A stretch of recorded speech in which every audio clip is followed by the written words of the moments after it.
Downtown Las Vegas, locals are joining a wave of protests that are happening all across the world. Outrage growing over the death of a 22-year-old woman in Iran. News 3's Tiffany Lane is live outside the federal courthouse downtown, and boy, that crowd has really grown since we checked with you last hour.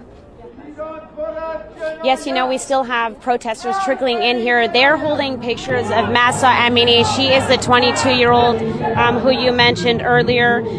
She died last week after Tehran's morality police took her into custody. They accused her of violating the law on hijabs, one of their many strict dress code requirements. Iranian women across the globe burning their hijabs, chopping off their ponytails in response to the government, known for human rights violations by countries across the world. Now today you see Las Vegans, many who are from Iran, showing their support for Amini and demanding regime change and a downfall of the Islamic Republic in Iran, holding signs with Amini's picture as I showed you and yelling death to the dictator, as well as Bemiram Irano pas migiram, meaning I will die to get freedom for Iran. Now, as you mentioned, protests is happening all over the world, most violently in Iran. Human rights groups say at least 7 people have been killed as protesters clash with police, including a 16-year-old. The government there now creating a near internet blackout to restrict access to social media to keep images of the unrest from spreading. And tonight, protesters here standing in solidarity with Iranians back home, saying change needs to come now.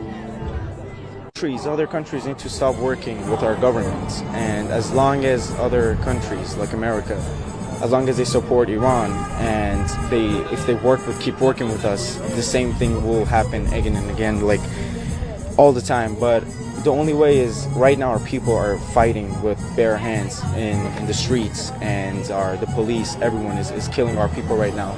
It's really the uproar of the young people coming and breaking through them being suppressed and constantly being harmed and put in harm's way for them expressing themselves. For the simplest task of having your hijab off improperly, someone gets brutally killed in the aspect of it. This is not something that's new in Iran.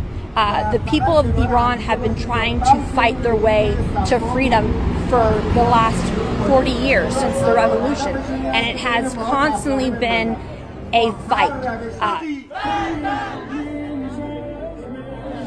Now, I want to talk about just the individuals who are here. We have a very famous Persian singer, Kamyar, here, as well as people in the community here who have families still in Iran. A lot of them here are from Iran themselves, and they're worried about, if there isn't regime change, what this could mean for their family members and for the young people, especially in Iran, who are fighting for their lives out there, and they are willing to put their lives at risk to be able to get that change for their country. And I was told by many people here that there will be more local protests standing in solidarity with the other ones happening in LA and San Diego and other parts of the world until change does come. And they say this time they do believe that after 40 years of fighting, they do believe that it might come soon. So we're going to continue following up on this, and we'll continue to provide coverage on this important issue. But for now, live from downtown, I'm Tiffany.